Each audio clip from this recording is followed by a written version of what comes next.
Meus queridos, vamos abrir as nossas Bíblias no Evangelho de João.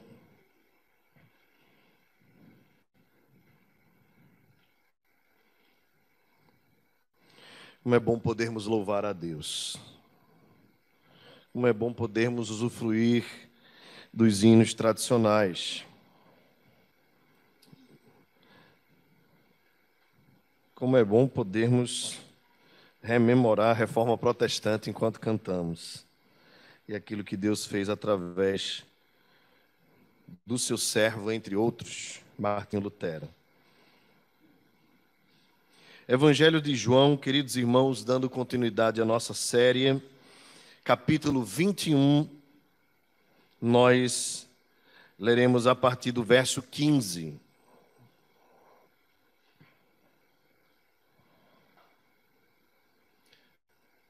Evangelho de João, capítulo 21, a partir do verso 15.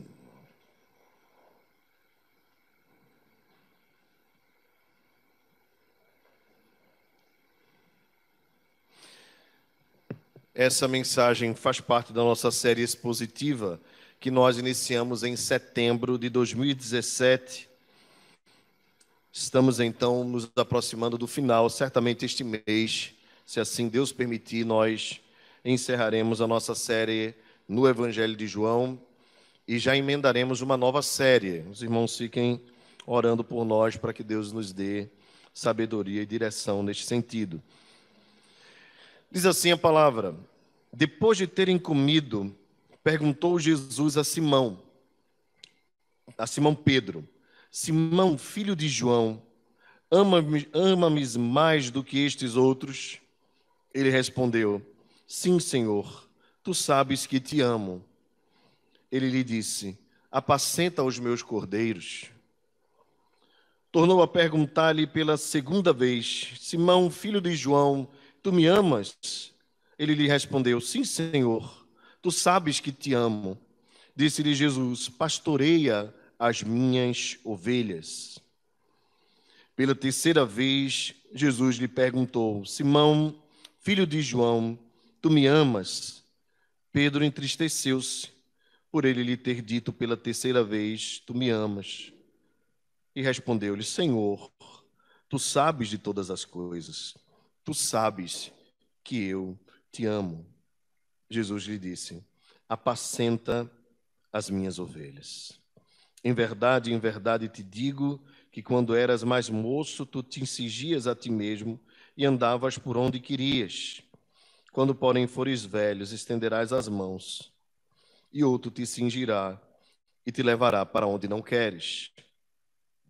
Disse isto para significar com que gênero de morte Pedro haveria de glorificar a Deus. Depois de assim falar, acrescentou-lhe: segue-me. Então Pedro, voltando-se, viu que também o seguia o discípulo a quem Jesus amava, o qual na ceia se reclinara sobre o peito de Jesus e perguntara: Senhor, quem é o traidor? Vendo-o, pois, Pedro perguntou a Jesus: e quanto a este? Respondeu-lhe Jesus: se eu quero que ele permaneça até que eu venha, que te importa? Quanto a ti, segue-me. Então se tornou corrente entre os irmãos o dito de que aquele discípulo não morreria.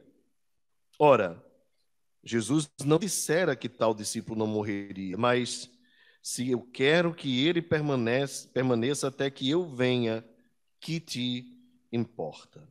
Vamos orar, irmãos, mais uma vez.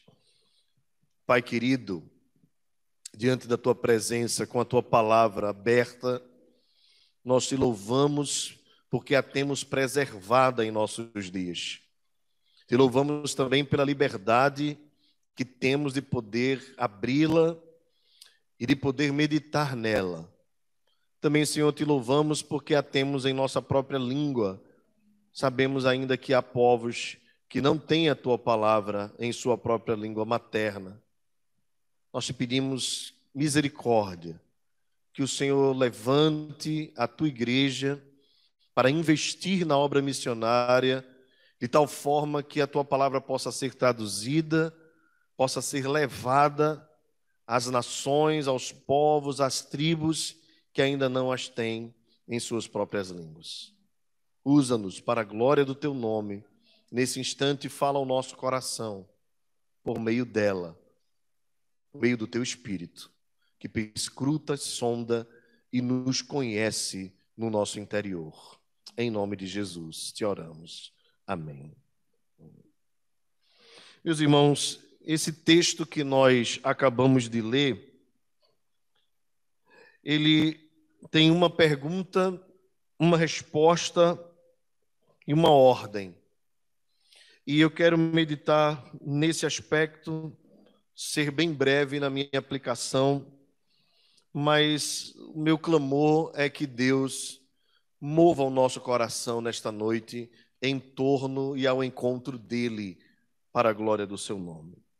Digo isso, irmãos, porque nós estamos lidando com a personagem, uma pessoa a mais importante dentre os discípulos, os 12 que foram chamados, que é o apóstolo Pedro, que teve a sua vida marcada por um momento muito triste, onde ele negou Jesus por 3 vezes, onde ele decaiu na sua fé, onde ele olhou para si próprio e preferiu não correr o risco de morrer para Cristo, de sofrer, mesmo tendo caminhado com o Senhor durante 3 anos, mesmo ciente das condições que foram impostas pelo próprio, ou colocadas pelo próprio Senhor para eles. Jesus já havia dito isso, que ele seria açoitado, que ele seria ferido, que ele ressuscitaria, e que os discípulos que o seguissem deveriam estar dispostos, pois passariam por aflições semelhantes.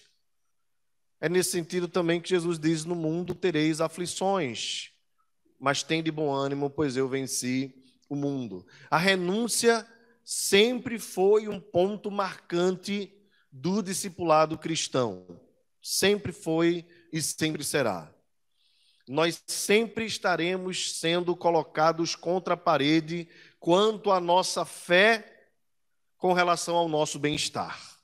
Sempre. Na nossa casa, no nosso ambiente de trabalho, na faculdade, entre os nossos vizinhos.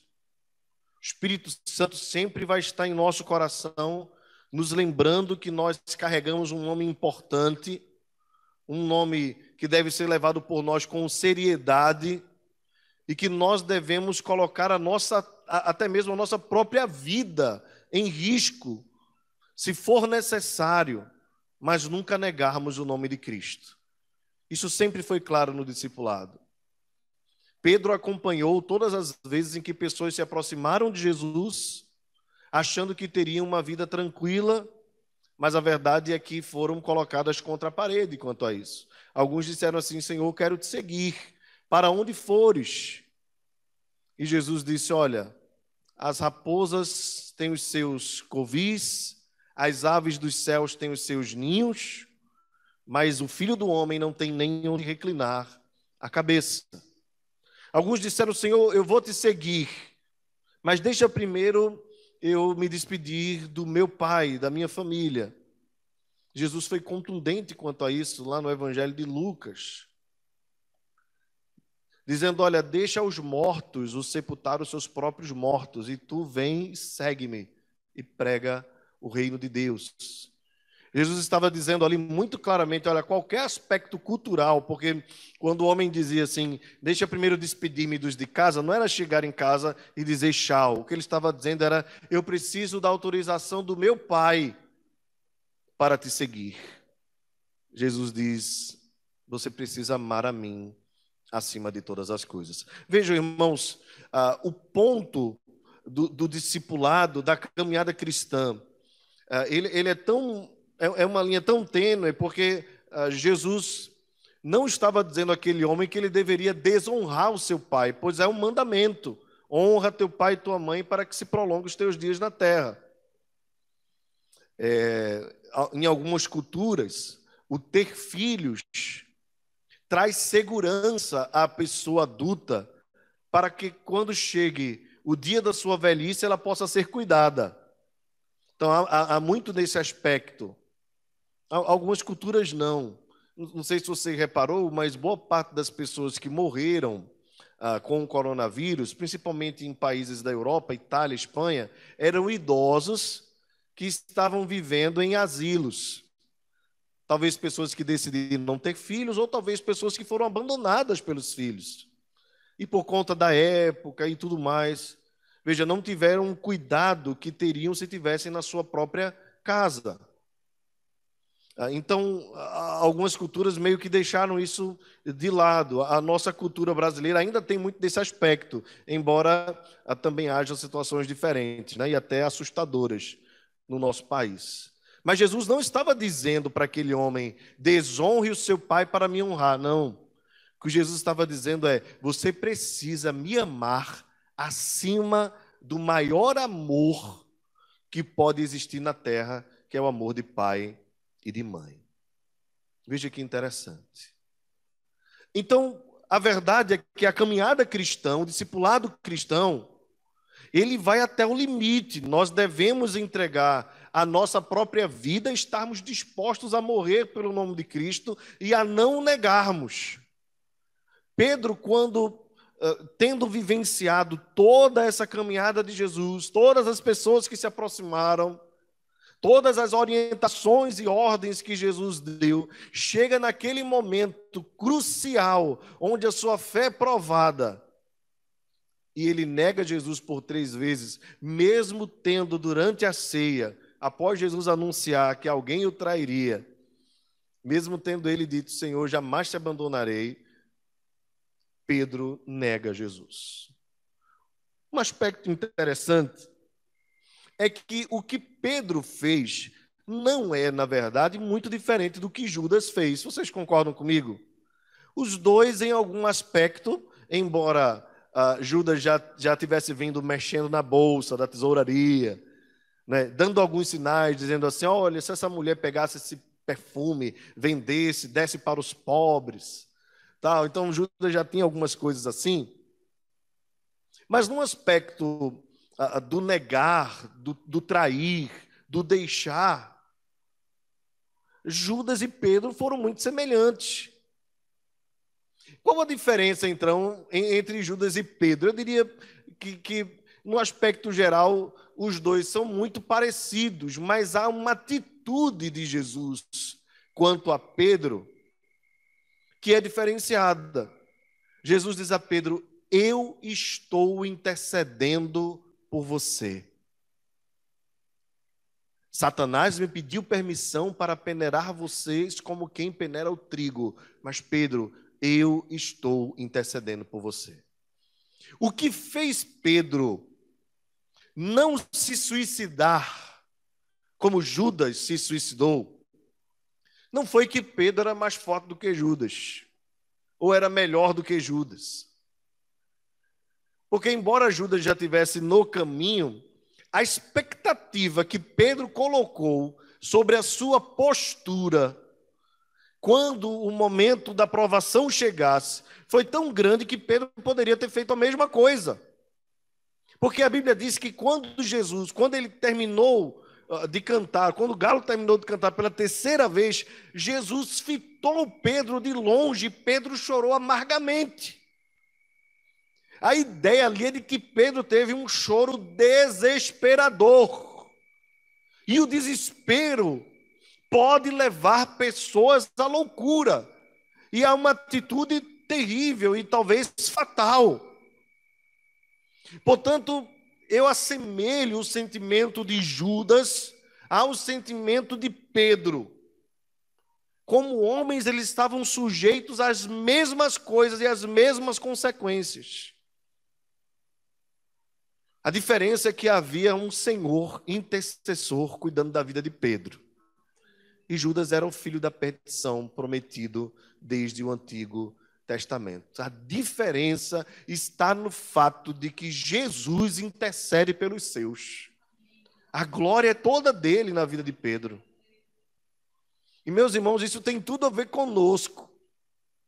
Nós estamos aqui, estamos firmes no Senhor, mesmo com as dificuldades, com as lutas, com as nossas fraquezas, com os nossos fracassos, com as nossas decepções conosco mesmo, nós temos. Nós não estamos aqui porque nós somos melhores do que aqueles que saíram, do que aqueles que não suportaram, não é. É porque Jesus está intercedendo por nós, está segurando a nossa mão, está sustentando os nossos pés. Os olhos dele estão fitos em nós o tempo todo. Nós somos sustentados pela graça. Não vem de nós, é dom de Deus. É ele quem nos mantém, porque às vezes nós não estamos bem, às vezes o nosso casamento não vai bem, às vezes os nossos filhos não vão bem, às vezes o trabalho não vai bem. Às vezes nós nos julgamos a nós mesmos, nos condenamos a nós mesmos, nos entregamos às nossas paixões. De nós só pode vir isso. Mas de Cristo vem o sustentar da nossa fé, vem o segurar da nossa mão, vem o abraço que nos mantém firmes, portanto a Ele seja toda a glória e seja todo o louvor.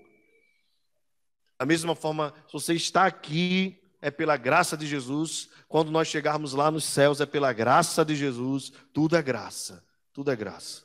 Não tem nada de nós. Se tivesse, nós não estaríamos aqui com certeza. Então, o que acontece com Pedro? Como os irmãos sabem, nós falamos na semana passada, é que Pedro, depois de tudo, das aparições de Jesus, Pedro decide então viver a sua vida comum. Jesus então aparece a eles na praia e pede que eles, mesmo não tendo pescado nada durante toda a noite, o texto diz que é ao clarear da manhã, né?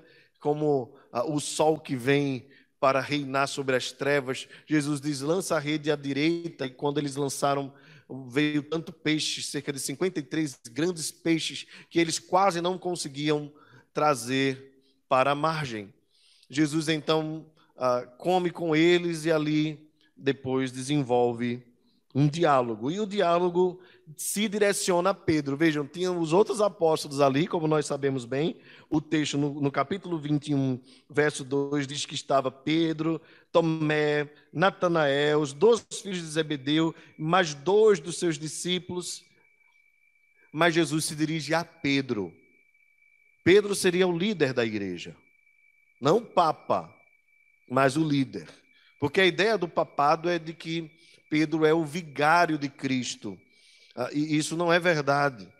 Não é verdade. Ele era o líder dos apóstolos. Ele era aquele que mesmo, e isso é interessante, né? Mesmo com os seus fracassos e com as suas fraquezas, Jesus escolheu para estar junto com os discípulos. Embora Jesus tivesse um amor especial sobre a vida do apóstolo João, isso aqui a gente não pode negar. João era aquele mais jovem, como nós já sabemos, reclinava a cabeça sobre o peito de Jesus, por isso Jesus teve um carinho especial pela vida dele. Nós vamos ver um pouquinho mais à frente. Então, Jesus se dirige a Pedro com uma pergunta, como eu falei para os irmãos. A pergunta é: Simão, filho de João, ama-me mais do que estes outros? Irmãos, essa pergunta aqui, ela já foi alvo de tantas coisas. Algumas pessoas dizem assim, que Jesus estava dizendo, você me ama mais do que esses outros, e Jesus estava apontando para os peixes, como se Jesus estivesse perguntando assim, você prefere a mim ou continuar pescando? Tem uma certa lógica aqui, mas não é isso. Pelo contexto, nós já entendemos aqui o que Jesus está querendo dizer. Jesus está colocando Pedro como aquele que seria o líder dos apóstolos, e de fato foi, nós compreendemos isso no livro de Atos. E como sendo o líder, ele deveria assumir um compromisso de amor maior do que todos os outros. O amor de Pedro por Jesus deveria servir de exemplo para a vida dos outros, principalmente porque eles eram mais jovens. E aqui, irmãos, vai um lembrete aos nossos idosos, aos mais velhos. Nós devemos ser, sim, um exemplo de amor a Deus para os mais jovens. Os mais jovens precisam olhar para os idosos, precisam olhar para os adultos e ver em cada um deles um modelo de amor a Deus, de um compromisso de amor obediente. Você, pai, você, mãe, deve ser na sua casa esse modelo para o seu filho. Modelo de quem ama a Deus, de quem busca Jesus. Mediante a leitura da palavra, da oração, é muito importante que você ore, como nós assumimos o compromisso no batismo, né? Que nós oremos pelos nossos filhos e com os nossos filhos. É importante que os nossos filhos nos vejam lendo a palavra e nos vejam orando. Uma vez eu liguei para um pastor lá no sertão. Nós estávamos preparando uma conferência missionária lá na igreja de Rio Doce. Iríamos trazer os irmãos da Juvep. E tinha um pastor muito querido que pregou no domingo à noite, que era o pastor Pedro, lá de Itaporanga, no sertão da Paraíba, onde ele montou uma escola de missões, tinha uma igreja lá muito forte. Pastor Pedro, um homem de Deus. E eu liguei, acordei cedo, fui para a igreja de Rio Doce fazer as ligações, 8 da manhã. Eu ligo, o filho dele atende e diz: papai não pode. Veja que já era a instrução, né? Ele nem conversou muito. Disse: quem é? Eu disse: é Diego, eu queria falar com seu pai. Tal. Eu disse: papai está orando, ele não pode atender. Liga mais tarde. Às 10 horas eu liguei: papai está orando, ele não pode atender. Liguei ao meio-dia: papai está orando, ele não pode atender. Eu disse: eu vou para casa, esse homem vai passar o dia todo orando. Pastor Hernandes Dias Lopes conta uma história de que quando foi para a Coreia, com um grupo de pastores, eu acho que era anos 90, e eles foram para a Coreia e chegaram numa igreja presbiteriana, que era a maior igreja presbiteriana do mundo, acredito que ainda é.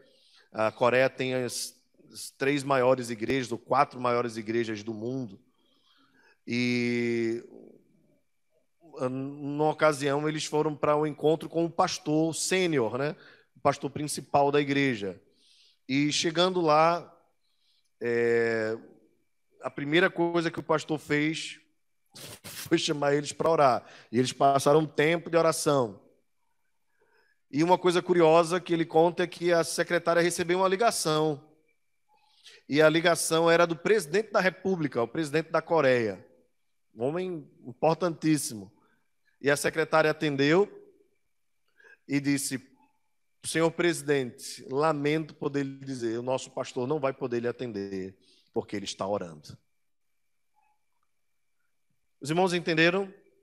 A ideia é que nós estamos diante de um Deus supremo. Ele é maior do que todas as coisas, nem mesmo o presidente da República é maior do que ele.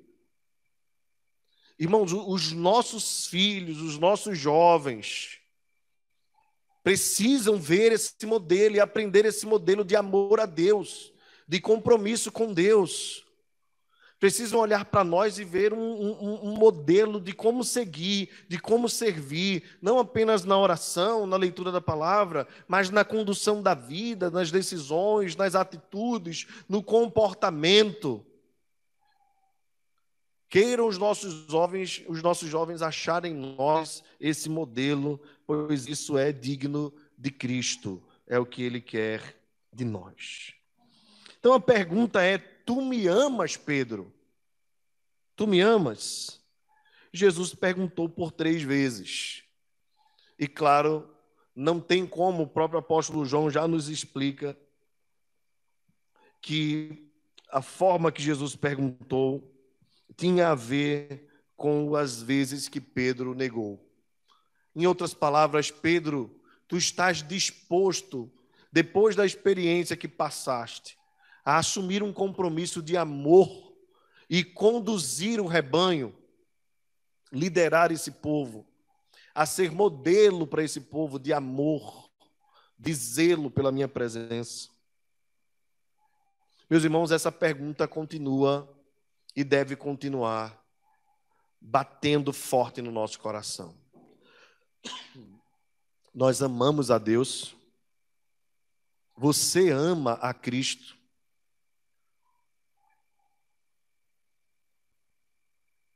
Até que ponto você está disposto a ir por amor dele? Até que ponto você tem condições de negar a sua própria vida, negar os seus próprios prazeres? Às vezes, irmãos, nós não conseguimos nem mesmo controlar a nossa necessidade de aparecer na rede social. Eu tenho visto tanta futilidade nos últimos dias que tem cada vez mais me estimulado a não participar dessas redes, exceto pela necessidade de anunciar o evangelho e as coisas da igreja e algumas posturas ideológicas. Mas eu tenho visto tanta futilidade, tanta coisa pequena. Às vezes nós não estamos dispostos a abrir mão dessas coisas pela causa de Cristo. Não estamos dispostos a, por exemplo, sermos contrários a posturas dos nossos próprios amigos. Às vezes a gente não quer ser, para não magoar, para não machucar. E a gente prefere engolir aquilo ali. E a gente prefere negar os nossos próprios valores. No ambiente de trabalho, a gente segue o mesmo ritmo dos ímpios, fazendo coisas que os ímpios fazem. Às vezes na faculdade é a mesma coisa, você não participou do trabalho, mas coloca o nome lá, como se tivesse participado, só para receber a nota. Então são tantas coisas que às vezes a gente não quer abrir mão, determinadas conversas, a gente prefere rir para manter o amigo, do que prefere dizer isso não agrada a Deus. Então são coisas pequenas que são plantadas no dia a dia e que a gente percebe que poderia ter uma postura melhor, mais digna do nome de Cristo. E aí vem Jesus e pergunta a Pedro: você está disposto a morrer por mim? Esse é o verdadeiro discipulado. Viver para Cristo, morrer para Cristo, encarnar uma nova postura, uma nova forma de viver, que não se assemelhe em nada com o que esse mundo nos propõe. Em segundo lugar, irmãos, vem a resposta de Pedro. Primeiramente, ele responde no verso 15: sim, Senhor, tu sabes que te amo. A resposta de Pedro é muito sincera. Mas talvez ele não tenha entendido a profundidade da pergunta, por isso que Jesus fez mais uma vez. Ele responde: sim, Senhor, no verso 16, tu sabes que te amo. Verso 17 nos diz então que após a terceira vez que Jesus perguntou, Pedro entristeceu-se por ele lhe ter dito pela terceira vez: tu me amas. E respondeu: Senhor, tu sabes todas as coisas, tu sabes que eu te amo. Essa terceira resposta de Pedro, parece que Jesus está apertando Pedro mais do que ele podia, mas não é. Não é. A Bíblia diz que Deus não nos prova além das nossas forças. O mesmo Deus que estava espremendo Pedro era o Deus que intercedia por ele. Ok? Então entenda o seguinte: quando Deus nos coloca contra a parede, Deus não está nos colocando no precipício. Ele está nos provando porque Ele sabe que nós temos capacidade de resistir. Cabe a nós confiarmos de que Ele está intercedendo por nós. E dizermos assim: Senhor, estou nessa situação, mas eu vou ser fiel a Ti. Eu não sei quais são as consequências. Se vai ser o meu emprego, se eu vou perder a amizade de fulano, mas eu vou me manter firme. Eu vou me manter firme, eu vou me manter confiante. Ou você acha, irmãos, que viver pela fé é um conto de fadas? Foi fácil para Abraão deixar sua terra, sua parentela, ir para uma terra que Deus ainda o mostraria. A um homem velho, Deus promete ser ele pai de uma grande nação, tendo ele uma mulher estéril, também já de idade. E Abraão segue pela fé. Você acha que é fácil? Mas a Bíblia diz: o meu justo viverá pela fé. Então nós somos conclamados a confiarmos em Deus. Senhor, eu não vou compactuar com isso. Não vou. Eu vou ser fiel a Ti. Eu vou fazer o que é correto. Não importam as consequências. A resposta de Pedro é humilde. Ele diz assim: Tu sabes de todas as coisas. É um reconhecimento de que Jesus perscruta e sonda os nossos corações. Não tem a ver simplesmente com o que já aconteceu. Tem a ver com Deus que conhece o nosso interior. Então Pedro diz assim: Senhor, Tu sabes que acima das minhas fraquezas, dos meus fracassos, acima das minhas limitações, das minhas crises, muitas vezes eu fui eufórico em responder. Acima de tudo isso, Tu sabes que há um coração que Te ama dentro de mim. Tu sabes todas as coisas. Tu sabes que eu Te amo. Meus irmãos, quando nós temos por Deus um amor sincero, um amor verdadeiro, um amor sacrificial, nós podemos também descansar nesse sentido. A gente não precisa viver uma vida também neurótica, como se nós fôssemos perfeitos. Queremos acertar em todas as coisas, mas vez por outra nós vamos falhar. Vamos mesmo.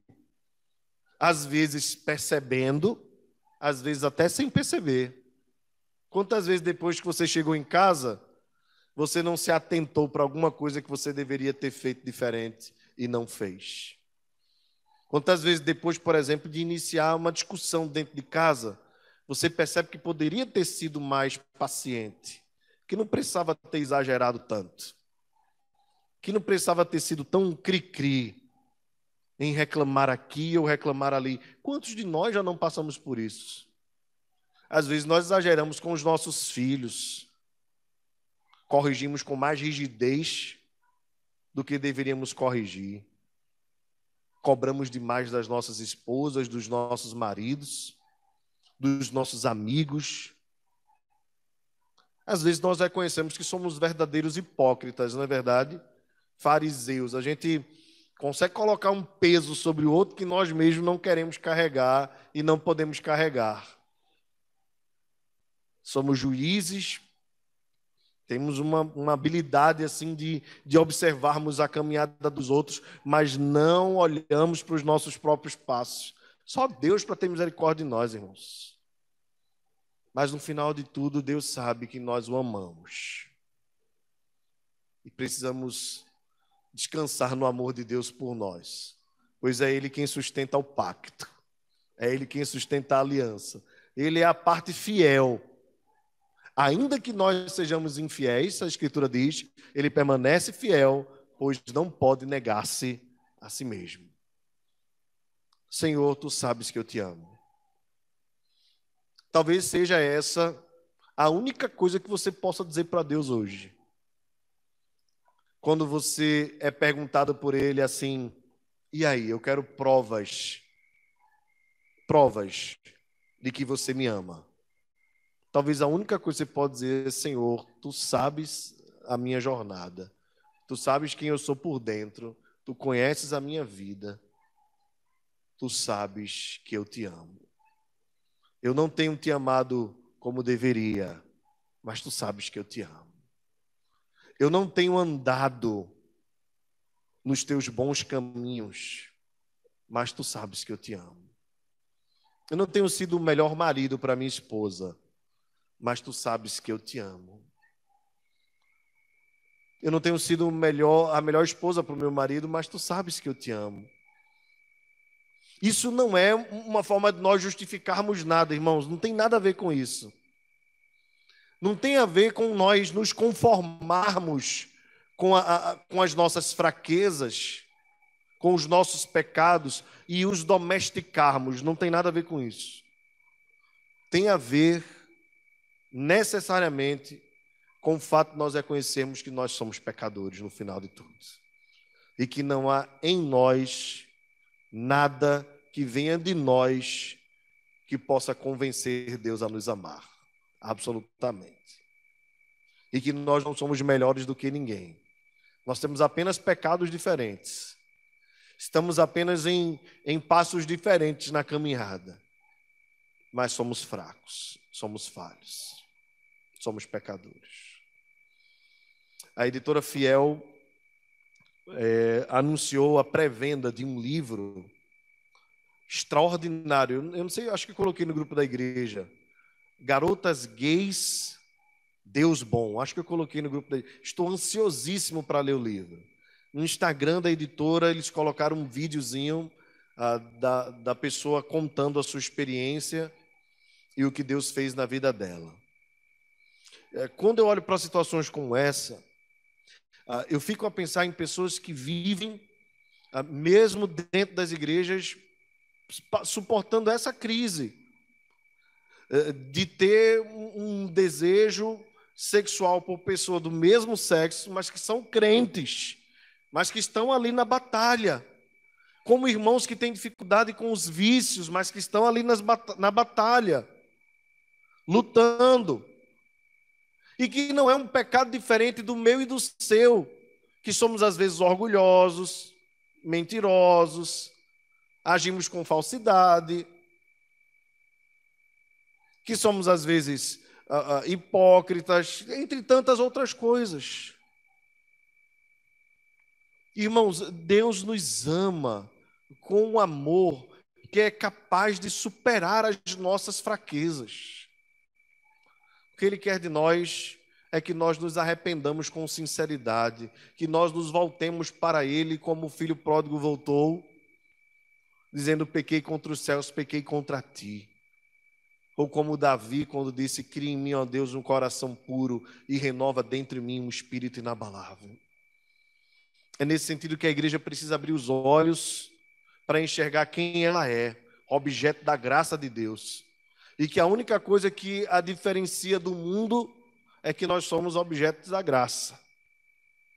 Não há méritos em nós. É graça sobre graça. É a gente saber olhar para o pecador e entender que nós éramos simplesmente semelhantes a ele, filhos da ira, outrora, e que fomos feitos filhos de Deus, por um milagre que o Espírito Santo operou nos nossos corações. Nós estávamos mortos do mesmo jeito. Não tem mais morto ou menos morto. Tem morto. E que todo coração sem Cristo é um campo missionário. Uma pergunta, uma resposta e uma ordem. Jesus disse para Pedro: apacenta as minhas ovelhas. Apacenta as minhas ovelhas. Meus irmãos, quando nós olhamos para essa ordem de Jesus, nós entendemos aqui que Deus estava chamando Pedro para ser presbítero da igreja, como ele mesmo se apresenta no livro de Atos, aos presbíteros de Éfeso, dizendo: pastoreai o rebanho de Deus com temor e tremor. Cuidem das ovelhas de Cristo, porque é a igreja que ele comprou com o seu próprio sangue. O povo de Deus é amado, é especial. E nós somos chamados, assim como Pedro, para apacentarmos uns aos outros, para cuidarmos uns dos outros. Vejam, quando Jesus diz isso para Pedro, nós precisamos entender o seguinte: que Jesus estava falando para um homem com suas deficiências, que no momento em que foi provado, caiu, e que agora ia lidar com um rebanho. Esse rebanho não seria muito diferente de Pedro. Ou seja, Jesus estava preparando Pedro para esse momento em que Jesus seria assunto aos céus, o Consolador viria para continuar as obras de Cristo por meio dos apóstolos. Mas eles iriam lidar com um rebanho que era semelhante ao corpo dos apóstolos. Gente fraca, gente falha, gente eufórica em alguns aspectos, mas pacata em outros. Bem, gente diferente, como Tomé que não creu, como Pedro e João que mandou cair, pediu a Jesus que caísse fogo do céu para matar os samaritanos porque eles não creram. Bem, um corpo diferenciado de pessoas falhas e fracas. Foi um rebanho assim que Moisés pegou no deserto e que fez com que o homem mais manso da terra se irasse e ferisse a rocha ao invés de tocá-la. Em outras palavras, irmãos, nós somos chamados para cuidarmos uns dos outros, mesmo sendo nós diferentes uns dos outros. E essa mensagem vem para nós sob o exemplo de um homem que fracassou na sua própria vida. E quando nós fracassamos em algum aspecto, nós nos tornamos mais sensíveis ao outro quando o outro fracassa. Portanto, mesmo tendo Pedro falhado, nós não negamos, a falha de Pedro não estava longe da soberania de Deus. Pelo contrário, estava debaixo da soberania. Deus estava formando o caráter de Pedro, inclusive na sua falha, para que quando ele fosse apacentar o rebanho de Deus, ele fosse misericordioso. E aí Deus dá uma bênção para Pedro. Aqueles homens de Samaria, que ele pediu que Jesus rogasse que caísse fogo do céu, foi exatamente em Samaria que, em massa, aquele povo creu, sendo inimigos dos judeus, inimigo de Pedro. E aí Filipe manda chamar os apóstolos e desce exatamente Pedro e João, os João, filho do trovão, né? Raivosos, desceram para Samaria para ver a transformação que Deus fez no povo daquela cidade. É Deus formando o caráter de Pedro. Aí Pedro vai para a prisão. É Deus formando o caráter de Pedro. Aí Deus chama Pedro, dá ele uma visão, manda ele para a casa de Cornélio, um homem que era romano,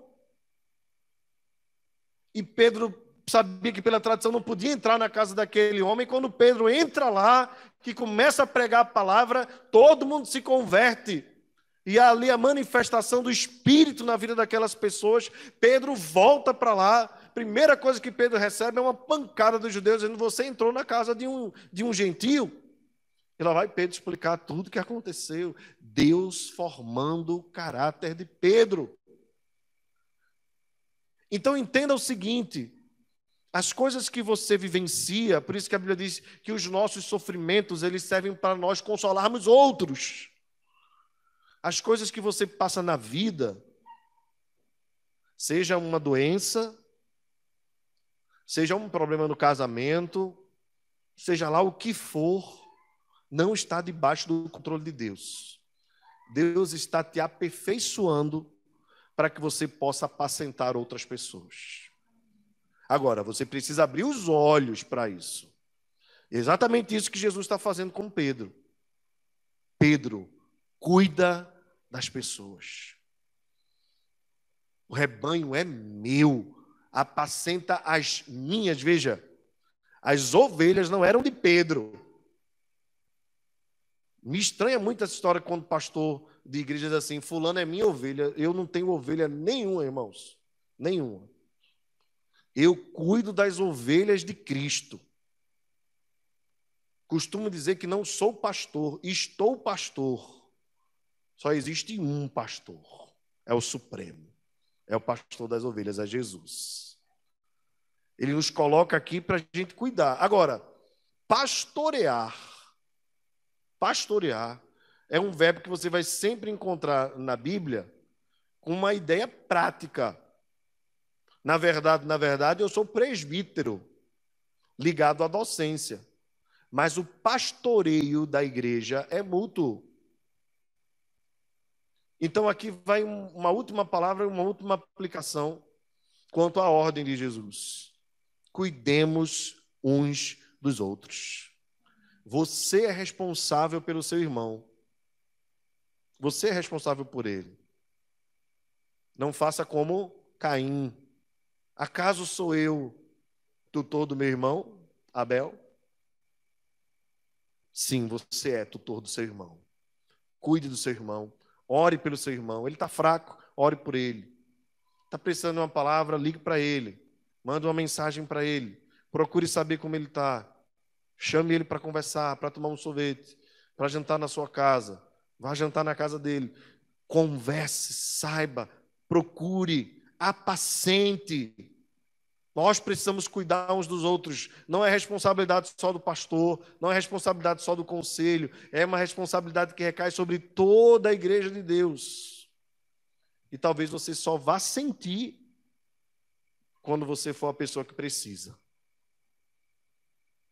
Às vezes a gente escuta assim a pessoa dizer: ninguém me visitou. Você visitou quem?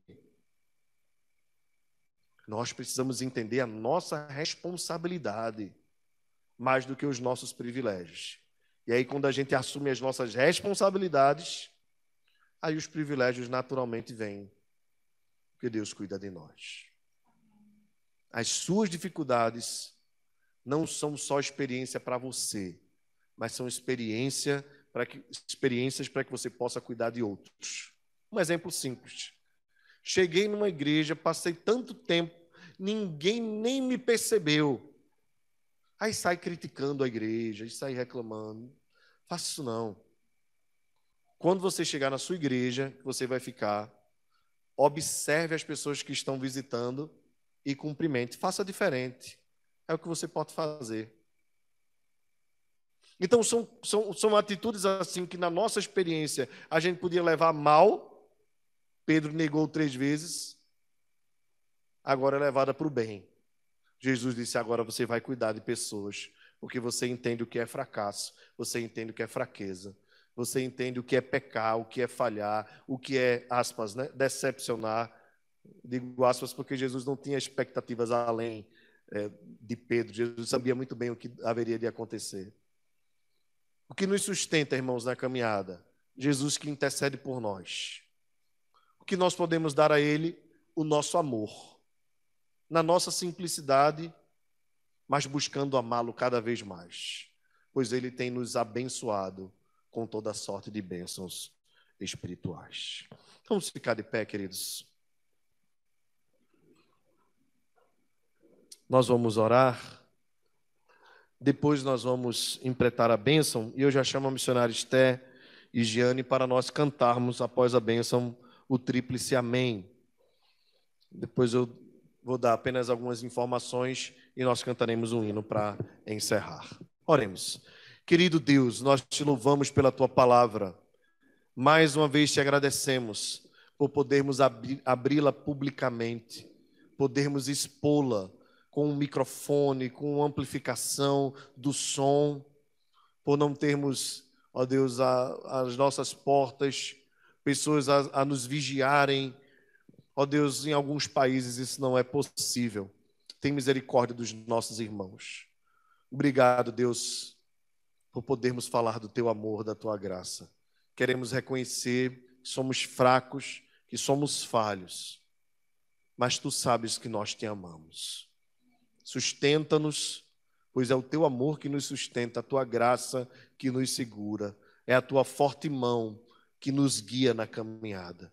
Nos abençoa, Senhor. Nós te rogamos mais uma vez, sei com o teu povo aqui e sei com o teu povo que está em casa, sei com aqueles que também assistirão esta mensagem e este culto posteriormente. Que a tua bênção esteja sobre nós, em nome de Jesus. Que a graça do Senhor Jesus, o amor de Deus, o nosso Pai, o poder, a comunhão e as ternas consolações do Espírito Santo seja sobre nós, e conosco permaneça agora e para todo sempre.